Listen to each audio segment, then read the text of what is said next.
Unlike our grandparents, we live in a world that we made. Until about 50 years ago, images of nature were the keys to feeling in art. Today, for most people, nature has been replaced by the culture of congestion, cities and mass media. We are crammed like battery hens with stimuli, and overload has changed our art. Capitalism plus electronics gave us a new habitat, our forest of media.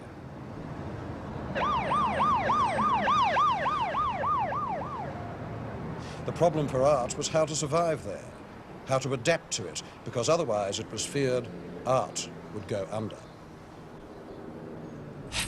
Well, it's Saturday night and I just got paid. Good by morning, don't try to save. My heart says go, go, have a time. 'Cause it's Saturday night and baby, I'm feeling fine. Gonna rip it up, gonna rock it up, gonna shake it up, gonna ball it up, gonna rock it up, and ball tonight. Got me a date and I don't be late. Pick her up in my 88. Shack on down to the Union Hall. When the jump starts jumping, I'll have a ball. Gonna rip it up, gonna rock it up, gonna shake it up, gonna ball it up, gonna rock it up, and ball a night.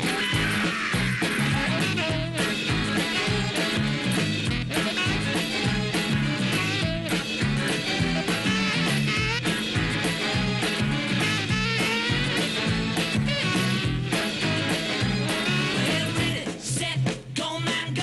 I got a girl that I love so, and I'm ready. Ready, ready, ready. The present has more distraction than the past. Works of art once had less competition from their surroundings. The background to the organised sound of Gregorian chant wasn't random noise. Silence was one of the dominant facts of medieval life. You listened to one thing at a time.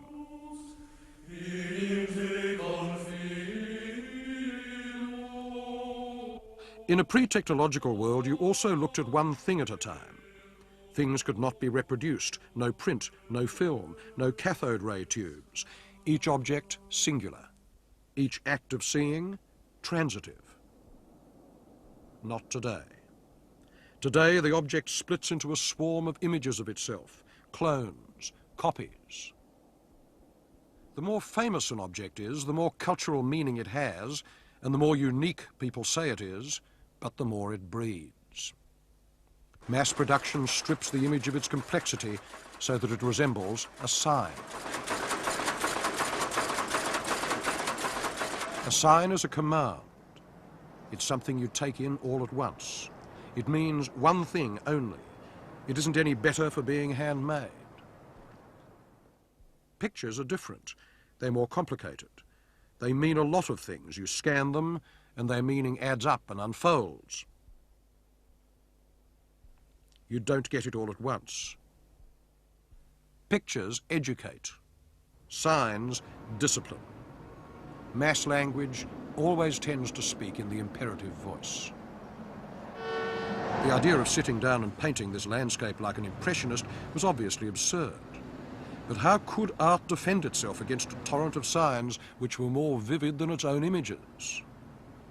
By assimilating, by grafting the vitality of media onto what had become a wilting language. That, at any rate, was the hope. In the 19th century, the world of the Industrial Revolution appeared in landscape painting, slowly pushing its way into a fixed aesthetic category like an intruder in paradise, manufacture invading nature. The sign found its way into art a little bit later. The gap between the formal speech of painting and the lingo of signs began somewhere after 1900, when a few artists and poets realised that print was all around them, and that it made up a visual language which art, up to then, had barely even scratched. The prophet of this was the Polish-French writer Guillaume Apollinaire, the poet of Cubism. You read handbills, catalogues, posters that shout out loud, "Here's this morning's poetry." And for prose, you've got the newspapers. Sixpenny detective novels full of cop stories, biographies of big shots, 1,000 different titles, lettering on billboards and walls, door plates and posters squawk like parrots.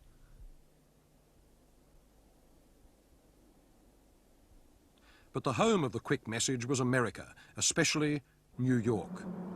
Its shapes were already a subject for American artists by 1920. To Joseph Stella, an Italian migrant artist, the Brooklyn Bridge was a cathedral of the new. It was the shrine containing all the efforts of the new civilization, America, the eloquent meeting point of all the forces arising in a superb assertion of their powers, an apotheosis.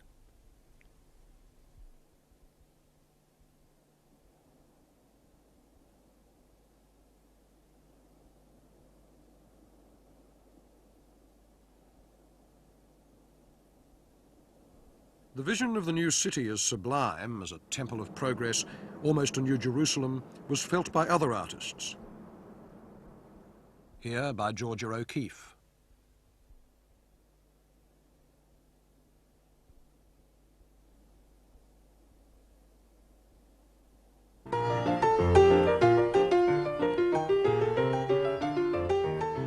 But in the late 20s and early 30s, none of them were interested in the street lingo, the flashing ads in lights, which astounded every out-of-towner in New York. That was too vulgar. It stood for the commercialism that American painters wanted to repudiate. The heroism of work, that was an acceptable subject. But the signs that sold the products of work, no. There was one exception, an American painter who loved what he called the New York visual dialect, Stuart Davis. Davis belonged to the same generation as Hemingway, and like him, he went to Paris and was deeply changed by contact with the French avant-garde. Cubism formed his style. Before he got to France in the early 1920s, Davis was doing Cubist-type paintings. But the brand names and words and signs dominated them as they had never been allowed to dominate a Braque or a Picasso.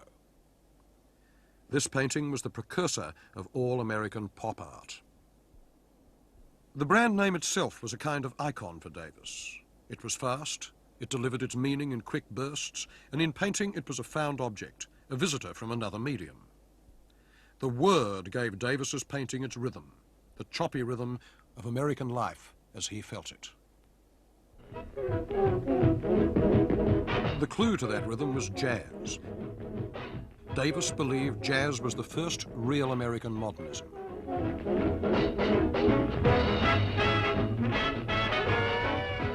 The brilliant colours on gasoline stations, chain store fronts and taxicabs, synthetic chemistry, fast travel by train, auto and airplane, which brought new and multiple perspectives, electric signs, 5 and 10 cent kitchen utensils, movies and radio, Earl Hines' hot piano and Negro jazz music in general. In one way or another, the quality of these things plays a role in determining the character of my paintings. Paris school? Abstraction? Escapism? Nope. Just color-space composition celebrating the resolution of stresses set up by some aspects of the American scene.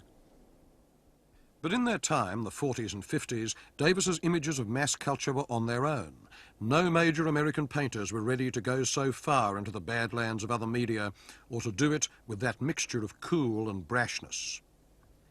Then, around 1955, some others did enter them, but from another direction.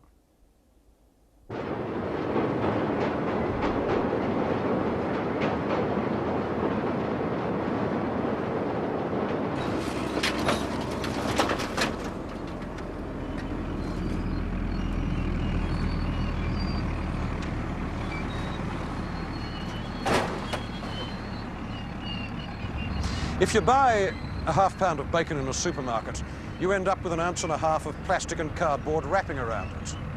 If your electric iron goes on the fritz, you simply chuck it away.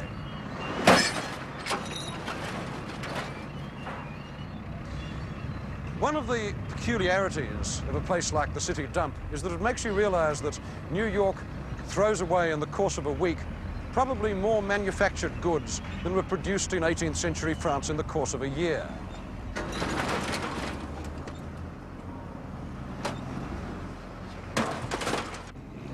The motto was replacement, not maintenance, disposability and not durability. And there was a subject in this landscape of waste and this secret language of junk, because during the 50s, some American artists realized what the Dadaists in Europe had known about 30 years before, namely that societies reveal themselves in what they threw away. Street junk was to these men what the flea market had been to the surrealists. And among them, there was one budding master, a man in his 20s from Texas named Robert Rauschenberg. Actually, I had a kind of a house rule. If I walked completely around the block and I didn't find enough to work with, I could pick one other block in any direction to walk around, but that was it. The works had to, whatever I did, had to look at least as interesting as anything that was going on outside in the window.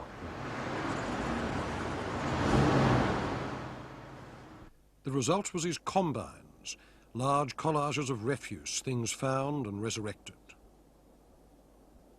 He got to New York in the early 1950s, and since then, Rauschenberg has opened up more room for anti-formalist art than anyone else in America. Every artist after 1960 who believed that all of life ought to be open to art was in his debt, one way or another. We now take it for granted that art can be anything. It can be for any purpose, from pleasure to threat to systematic boredom. Some is meant for museums, some to be thrown away, and some to be performed, as in this piece danced by Rauschenberg in 1966, Pelican.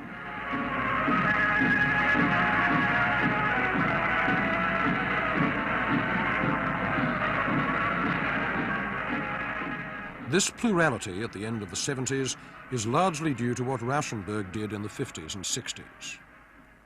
Its roots are in Dada, and especially in the collages that Kurt Schwitters made in Germany in the 20s and 30s.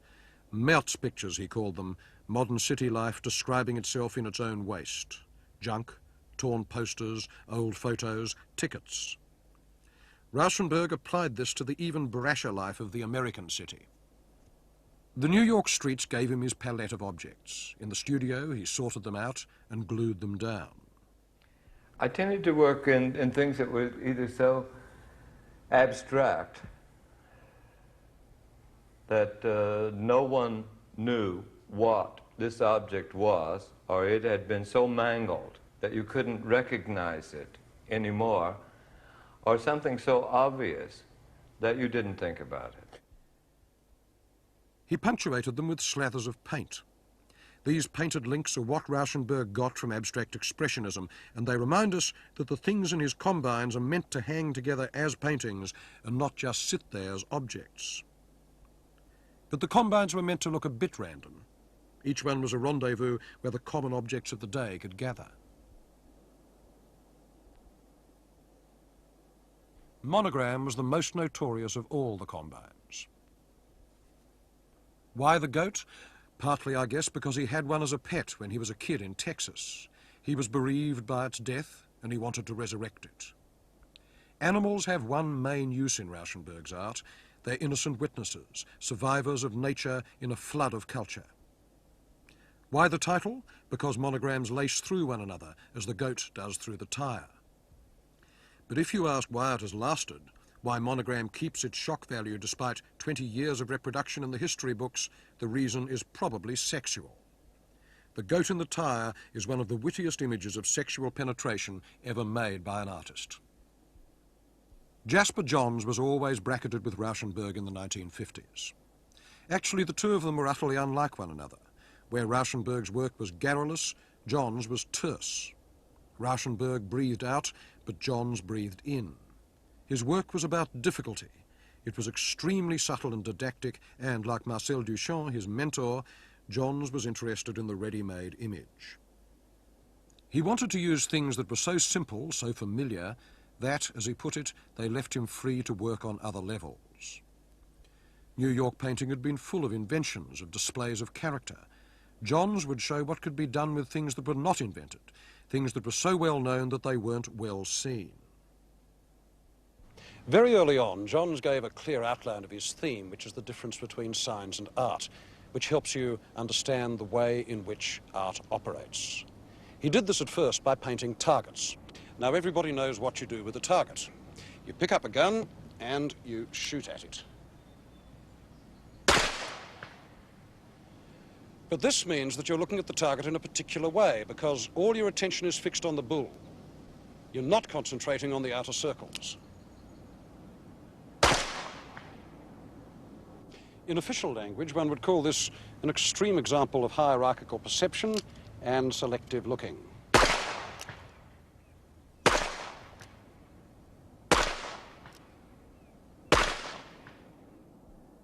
The target is a test, and Johns took it with a sort of deadpan irony to test what you expect a work of art to do. The painting denies the use of a real target. The fact that it is painted with all those dense touches of encaustic so lovingly like the skin of one of Cézanne's apples means that you're not meant to look at it the way that a marksman does. The centre is not more important than the rings. Every bit of the surface is equally important. You look at the whole of the picture. And so a sign, a target, has been turned into a painting fit for the museum stare, which must be scanned. Two contradictory ways of looking. A paradox. On top of his painted target, he adds plaster casts, and there's another paradox with them. One wants to see them as images, perhaps elements of a portrait. But they're more like fossils, specimens, visual words that stand for classes of things: ear, hand, penis. The image turns into a sign, and thus inside one painting you have two ways of seeing, the sign becoming a painting and sculpture becoming a sign. No country has a more elaborate cult of its flag than America. It's the best known sign in the whole culture. The eye recognizes it in a flash and passes on. But the art of painting is to delay the eye. This is not a flag. Its motto comes from Magritte: this is not a pipe. Why? Because it's a painting. This is a painting too. It has stars and stripes and it's made of cloth, but it is not a flag. Paint can make almost anything abstract, even a subject as highly charged as the American flag. We see the painting first, that pale, perfect skin, and the flag beneath it, the sign, has lost its power to command. It's real, but it's also completely abstract. Flags are only as flat as this in the ideal space of art. He did the same thing with numbers. He wasn't a great colorist, but as a tonal painter, Johns had no American rivals. So one ends up thinking of pictures like this, so beautifully made, not in the context of sums or computer displays, but as the end of a tradition of still life that begins with Chardin. These aren't beer cans. They're made out of bronze and then painted. So they're sculpture, pretending to be junk, pretending to be art. The brushes aren't real either. Neither is the coffee can. They're bronze too, and painted. Johns' work was seldom what it seemed to be. It was always about something else, about irony, manipulation, tradition, and the defense of painting in the face of a mass culture environment. You'd suppose the stage was set for pop in the 50s in America, and certainly the materials were there. But the culture from which pop sprang wasn't at all respectable as far as American artists in the 50s were concerned. Giant plastered donuts were what they had to defend their art against. After all, they had to live with this stuff, and there was nothing remotely exotic or pleasing about it. To them, it was the nightmare from which they couldn't wake, the erosive splurge of mass cult, of vulgarity. But the English didn't have to live with it, and so in the 50s there were some English artists who saw the gross sign language of American cities with the kind of distant longing that Gauguin felt for Tahiti.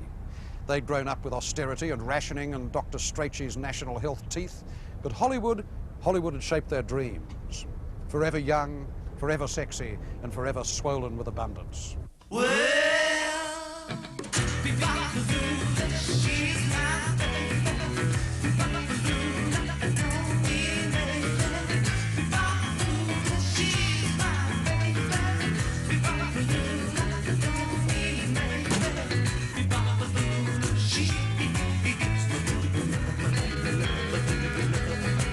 well, she's the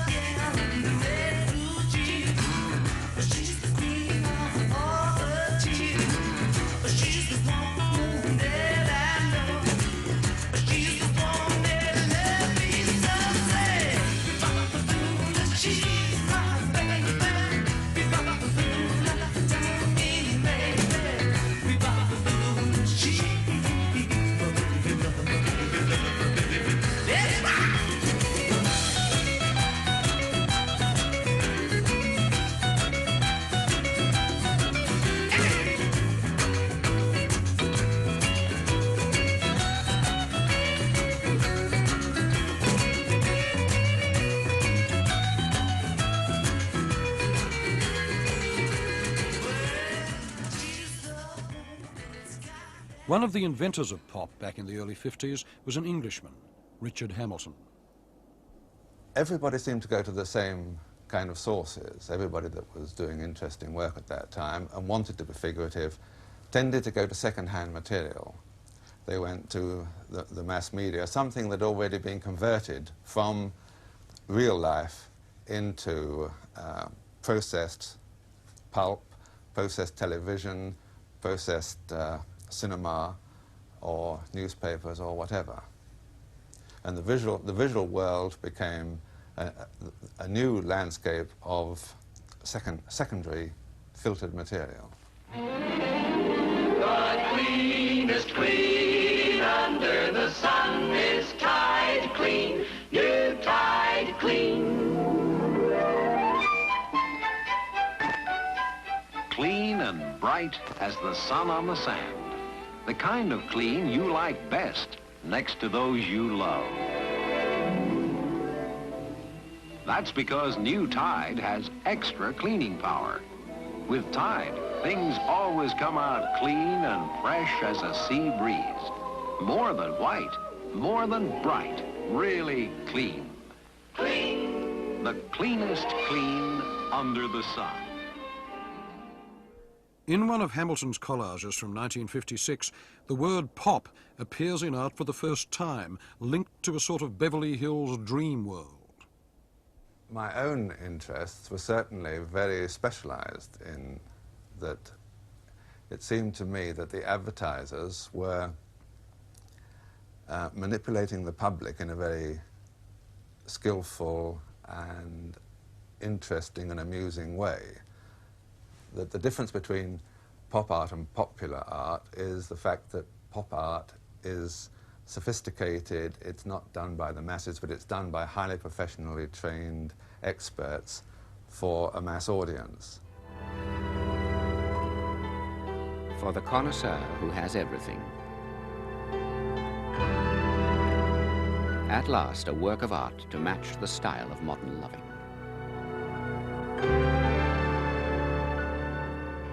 The critic laughs. A perfect marriage of form and function, design and delight. Created for you and yours by Europe's most caring craftsmen in an exclusive edition of only 60 examples.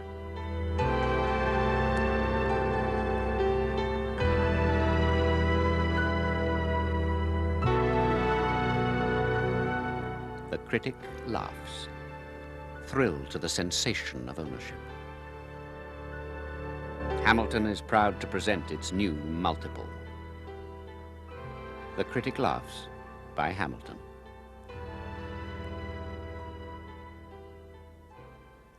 It's the other possibility, the other extreme of the hot dog, but it's still, to some extent, a pop object. We had to tool up for the whole venture using the same materials and the same factories even that Brown used for the production of their case. Made an instruction book and a guarantee card and tried to repeat the whole process of consumer product presentation. Of course, it's sold not in supermarkets or in chemist shops or in department stores, but in rather smart galleries throughout the world, or presented in exhibitions in elegant museums. I've also made posters of this kind of subject and all the other ephemeral material, and the idea of making a commercial seems to me to be the realization of a dream when you can go through the whole analogy of producing the object and making all the literature and then come to the great finale, which is that you make a film and present it on TV in the form of a commercial. And that whole process is the work of art, to my mind. That is the work rather than the single object. That the analogy is what's to the industrial and advertising process is much more important than the object as a sculptural form. More than 40 years ago, a great Marxist critic, Walter Benjamin, said that it was going to be hard and maybe impossible for any child raised in the howling blizzard of signals to find his way back into the exacting silence of a book. Benjamin died in 1940, but what he feared from radio and cinema and advertising came 1,000 times truer with mass television. The box you're watching has done more to alter the direct, discursive relationship of images to the real world, on which painting used to depend, than any other invention this century. This isn't really a matter of good or bad programming. Everybody knows the box is a cornucopia of dung most of the time, but the effects, I mean, don't depend on the quality of programs. They flow from the nature of television itself. You only have two choices when you're watching a movie in a cinema. You can go or you can stay. With television, there's a third. You change the channel. But there must be... Heard all of it. As well as it was... Candidate's wife. California, and we're going to have a lot. How do you like... Bolts, be my guest. really lengthened out yesterday. Judy Woodruff. Anyway, it really has... There have been two examples. Disclosure of ceiling. There was a story with a headline. And you also do some looking for gold. That is, to proceed aggressively with Every ways trigger list creamy ice cream. And it And so, in a chaotic way, the dream of the Russian constructivist filmmakers and of the German Dadaists has come true with television, because whole societies have learned to see in terms of montage and juxtaposition. Ours is the cult of the electronic fragment. Because it's so intimate and casual, the box worked on us in other ways too. Its images had a weird, contradictory kind of tone. They were real, present in the room. But at the same time, they were very artificial, because their illusion wouldn't hold. They kept creeping up the screen or breaking off into dots and lines and jabber, not like film in a cinema. Their reality was provisional. Their reality was provisional, but the colour was ultra-vivid. Electron colour, not the colour of ink or nature or paint. Television messages get to you in small packets. You don't scan the screen as you scan a painting, and you don't inspect it the way you might inspect a Chinese vase. The fate of these messages, these images, is to get equalized. Catastrophe, love, war, soap, they all pour forth in an overwhelming glut. And like radiation, which in fact they are everywhere, and they have affected art. And one of the artists they most affected in the 60s was Rauschenberg. He lives a long way from New York now, on an island off the Florida coast. No junk here, but his work is still saturated with images from the media.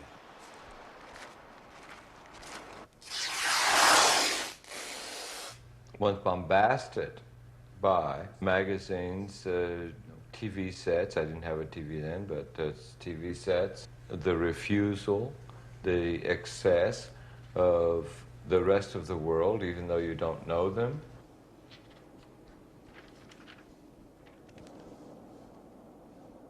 I can't move again until, if I forget where anything is. If I could paint or make an honest work, it somehow should incorporate all of these elements, which were and are a reality.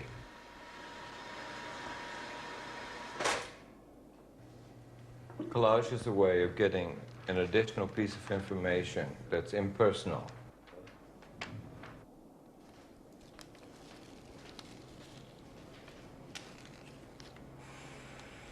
I've always tried to work impersonal. In the early 60s, printed images began to replace objects in Rauschenberg's work.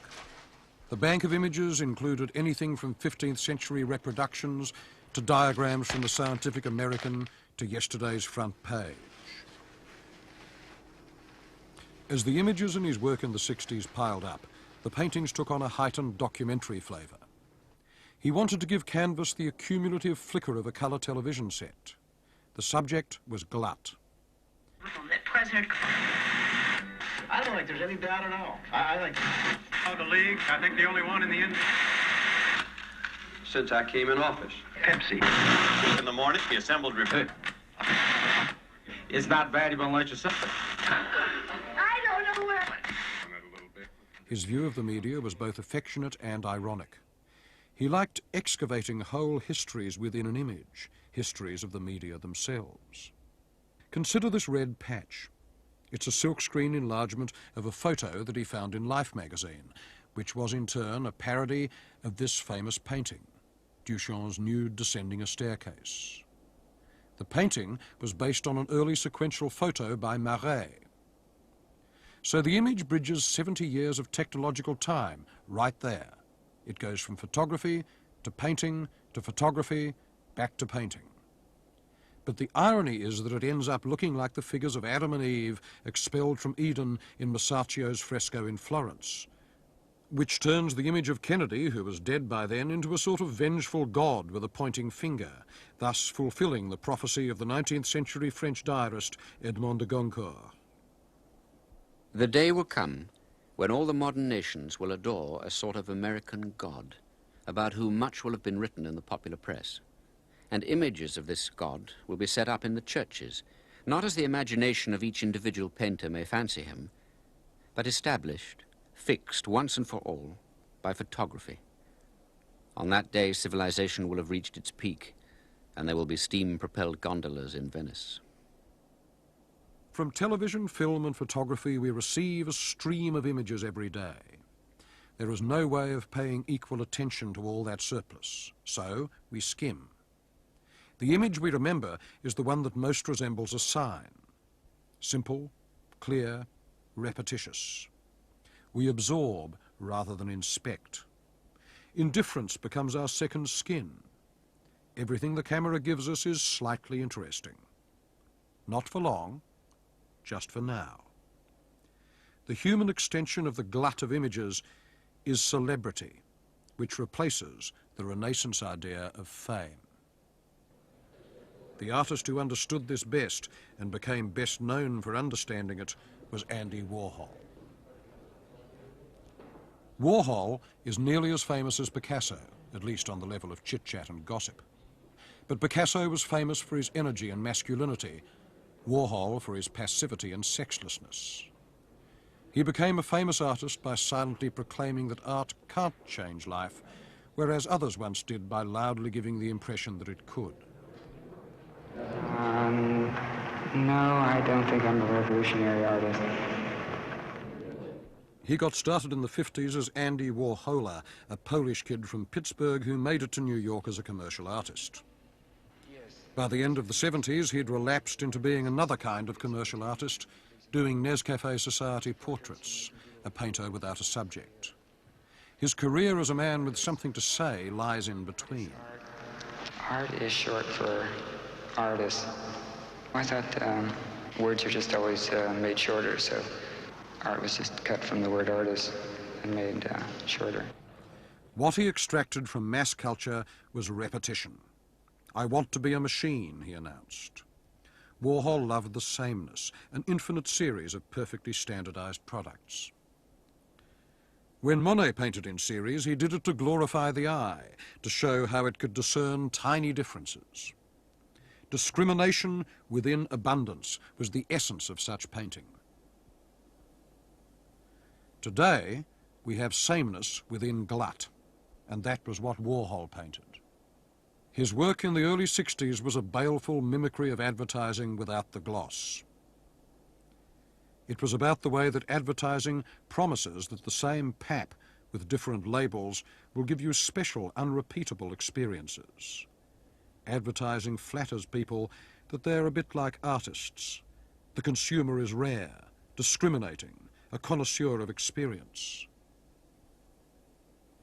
If Warhol was once subversive, and in the early 60s he was, it's because he turned that round. A famous artist who loved nothing but banality and sameness. I want to be a machine, to print, to repeat, which was the most cunning sort of dandyism. He began by doing straight advertisements, then he ran ironic commentary on them, but by the 70s, advertisers were copying him, like this.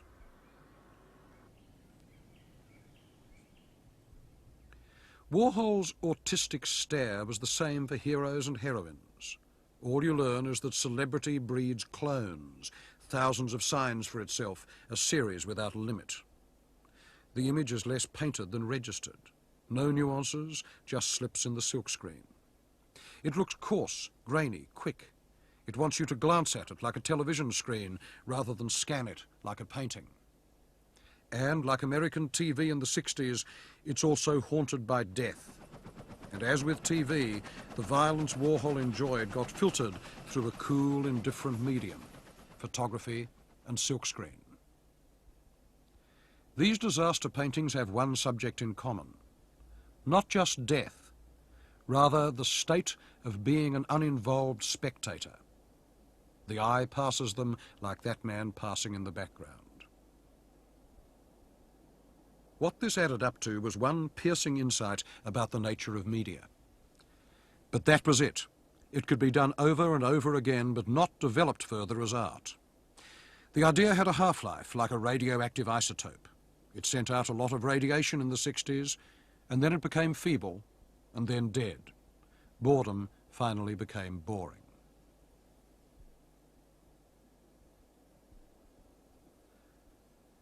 But the nature of mass imagery fascinated other artists in the 60s as well. If Warhol and Rauschenberg were into television, Roy Lichtenstein was about print. His best-known source was American comic strips of the 40s and 50s, the stuff that artists of his generation who made the pop movement grew up on. To its detractors, it looked about as challenging as bubblegum. Take a comic and blow it up. But there was more to it than that.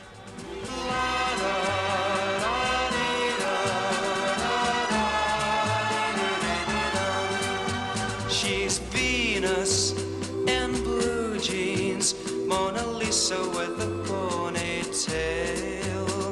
She's a walking, talking work of art. She's the girl who stole my heart. My Venus in blue jeans is the Cinderella I adore. She's my very special angel too, a fairy tale come true. They say the 7 wonders in the world. I don't think it's dealing with the images that have come about in the commercial world and using that, because there are certain things about it which are impressive or bold or something, and it's that quality of the images that I'm interested in, the kind of texture that the dots make and various things that are usable to me in my art for expressing that feeling. But it's not saying that commercial art is terrible or look what we've come to. That may be a sociological fact, but that's not what this art is about. Printer's dots were the basis of Lichtenstein's style, a code that ended up looking very cool and abstract. It was a way of distancing the image, making it both big and remote. And like Johns, Lichtenstein was intrigued by the difference between scanning and looking. You scan a frame in a comic strip and then flick on because comics exist to tell a story. But a painting is meant to detain you. Make a museum-scale comic and you have another paradox about the way that we see art. Probably Lichtenstein's work has been around too long for its shock value to last, but in the 60s, when it was new, its ironies really worked.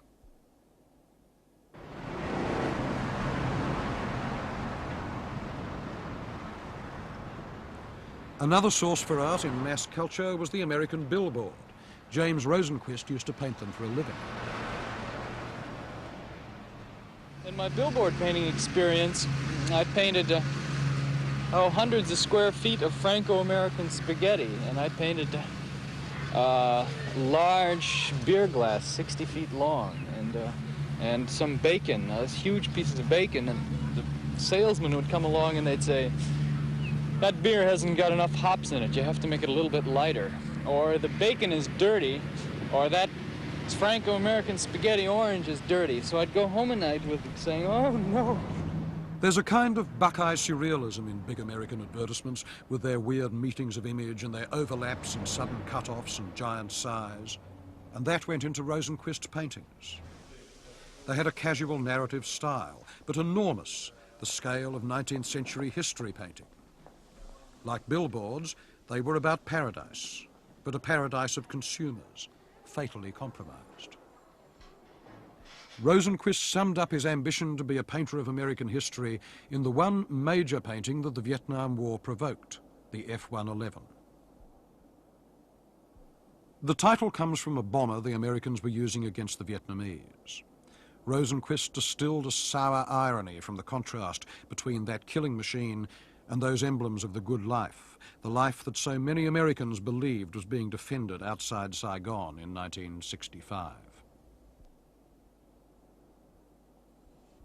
Pop was big and brash. It had learnt that from other media. But there was no chance it could survive outside the museum. On the street, real mass culture would have simply crushed it. This gap between art and life was not closed. Now and again, an artist would try putting a big picture among the billboards. This one is by Alex Katz. A set of pretty upper bourgeois American profiles with one black face thrown in can do nothing against 42nd Street.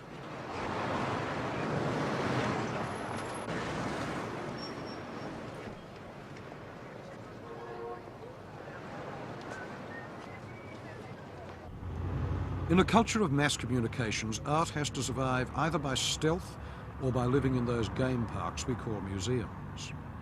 And no country in the world makes that clearer than America, the home of the most enlightened patronage and of the most profound indifference to the visual environment that our century has known. The city that put up the stiffest resistance to the idea of culture with a capital C was this one, Las Vegas. You can't imagine an art museum in a place like this, and in fact here the idea of art simply evaporates because there's nothing to do. It flies off in the face of the illusions of which this place is composed. Sudden wealth, endless orgasm, Dean Martin. This is the Disney world of terminal greed, and no wonder it had such an enormous appeal to the pop sensibility, because here you have an infinite variety of signs which are all plugging exactly the same product, luck. Now the product's abstract, and only the signs are real. And so Vegas sums up American giganticism, not because it's big, but because it pretends to be. Its monuments, the city lights, are conceived on a scale much beyond anything that most artists ever get to work on. And so really the town is a work of art. Lousy art, but art all the same. And no wonder that this festive junk food for the eyes had such an appeal to artists and critics. Hello, darkness, my old friend. I've come to talk with you again, because a vision softly creeping left its seats while I was sleeping, and the vision that was planted in my brain still remains within the sound of silence. In restless dreams I walked alone, narrow streets of cobblestone, neath the halo of a street lamp. I turned my collar to the cold and damp, when my eyes were stabbed by the flash of a neon light that split the night and touched the sound of silence. And in the naked light I saw 10,000 people, maybe more, people talking without speaking, people hearing without listening, people writing songs. There is no way that museum art can rival the commercial extravaganzas of the real world. The artists who worked with neon and lights in the 1960s certainly couldn't. Their efforts were as pointless as building a souvenir that rivaled the Eiffel Tower. Fools that die you do not know, silence like a cancer grows. Hear my words that I might teach you, take my arms that I might reach you, but my words like silent raindrops fell and echoed in the wells of silence. People bowed and prayed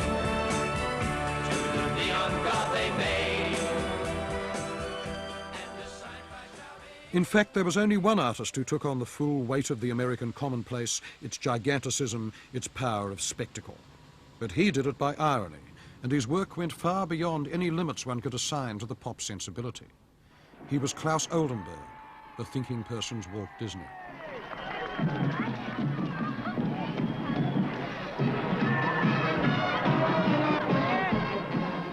I always try to attend the Thanksgiving Day parade, which is held in New York. And sometimes if I'm in Europe, I made a special point of coming back so I could attend it.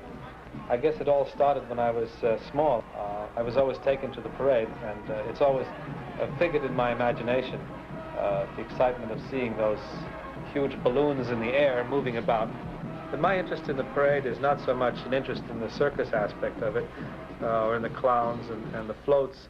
I'm really specifically interested in these balloons on that scale and what they do in the air, and the whole engineering aspect of getting these balloons down through all the streets, and the whole process of filling the balloons with gas, which goes on a whole 12 hours before the parade. All these parts of the parade are very interesting to me, and it's the balloons that I come to see rather than anything else. Born in Sweden, raised in Chicago, Oldenburg grew up fascinated by the size of things American.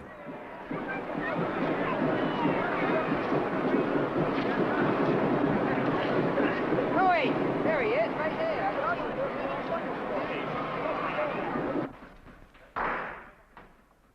From the beginning, his art was literally about appetite, the desire to touch, squash, stroke, absorb, digest, and become what he saw. Probably I do two things that are contrary. I try to make the art look like it's part of the world around it. At the same time, I take great pains to show that it doesn't function as part of the world around it. He took ordinary things. Small ones got huge. Soft ones hard. Hard ones went soft. This is a ladder. This is a saw. The logic of use is gone. Things take on multiple meanings, and they keep alluding back to the human body. A Chicago fire plug becomes a torso with breasts and nipples, a monumental nude. This is the original fire plug, because this fire plug was directly outside of my house. And this was the fire plug I saw every day, and is more or less the one that my fire plug fantasies are based on. This is the one that was done in 1968 as a souvenir of the Democratic Convention. This way it's kind of breasts, and if you turn it upside down it becomes a bottom half of the torso, these being legs. I like to take an object and deprive it of its function completely. Take an ordinary object, change its scale, its material, and suddenly it is a stranger to the world, weird and complicated. Well, I mean, I have a condition I want to express about form, and then an object sort of fits into that condition, and then I take the object without thinking too much about the object. That is, this could just as well have been a bank vault, except that I like the lights, which are very simple, you know, very straightforward, and symmetrical form, which is what I was looking for, something geometric and uncomplicated.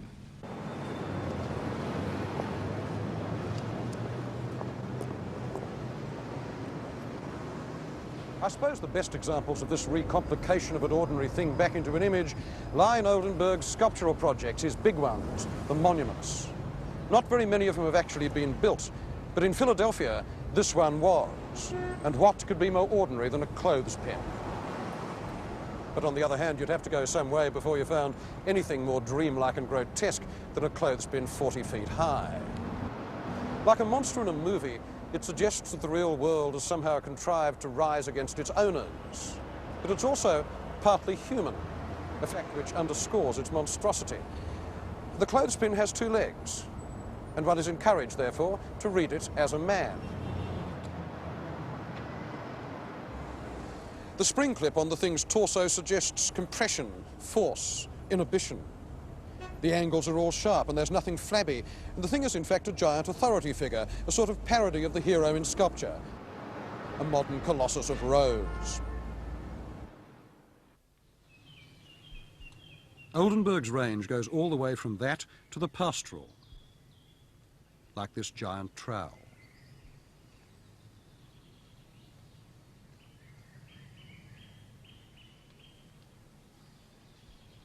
In his power of invention and his drive to impose his whole self on the world, fears and all, he is the nearest equivalent to Picasso that America has yet produced.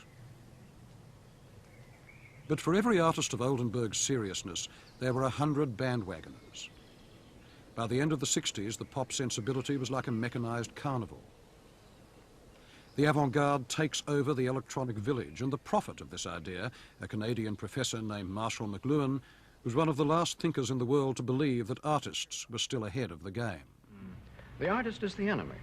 But in our time, the artist has become the very basis of any scientific power of perception or making contact with reality. It now seems that McLuhan was wrong. The game had finally got ahead of the artist. One of the catchwords of the late 60s in art as in gossip was information. And since the medium was the message, the quality of information was not held to matter very much. The sheer amount of it was so glamorous. When you surround people with electric information, the overload of information becomes fantastic.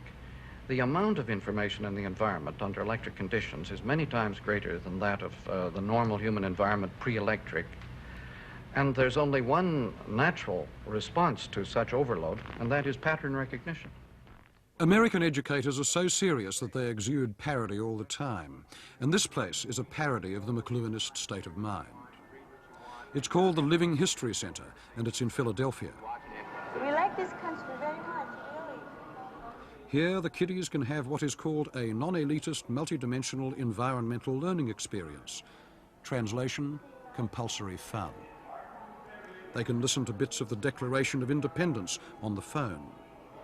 They can look at period photos and bus tickets on the big index wheels.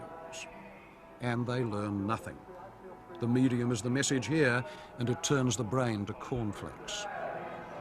We hold these truths to be self-evident, that all men are created equal, that they are giant petal curving downward, creamy white outside, rose-colored inside.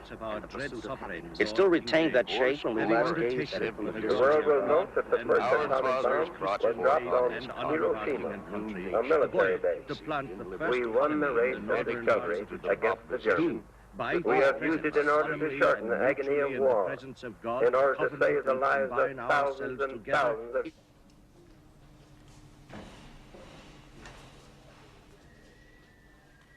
The good side of the pop sensibility was its openness to life, its readiness to let art react to mass culture.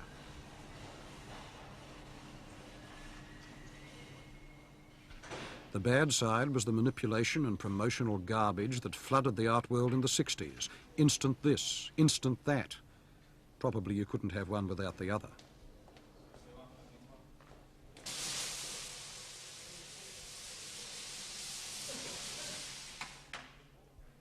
We were told over and over again that art based on mass media was more democratic than art that wasn't. It could survive in the big wide world, but generally that turned out not to be true. Whether it was difficult exacting stuff like Jasper Johns or just entertainment like most pop art, it needed the museum more than ever. You want it that way or the other way? Well, it's a square print, so we can turn it around if we don't like it. For all the talk, art based on the media turned out to be just as fragile as any other kind.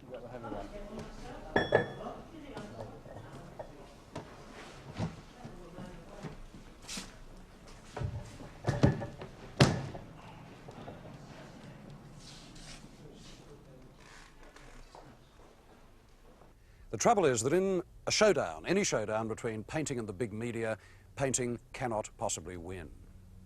People believe what they see on the screen, in photos, or even on the box, but nobody extracts the essential information for the conduct of their lives from looking at paintings anymore. The thing is that, compared to the media, art's a small thing. It's just a vibration in a museum, really. And it deals with what hasn't already been said. It isn't even a very good religion, but once it gives up its claims to seriousness, it's shot. The pop sensibility and its ironies nearly took these claims away, dissolved them in the doctrine that the medium is the message. But then it became apparent that all this doctrine boiled down to was the idea that it doesn't matter what art says.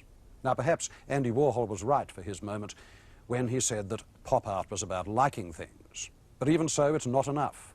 Man is an animal who judges, and even in a culture which is split as disastrously and as many ways as ours has, the problems of choice and taste and moral responsibility for images still remain. In fact, they get harder. But the rock upon which the avant-garde sank was that art could no longer control that responsibility.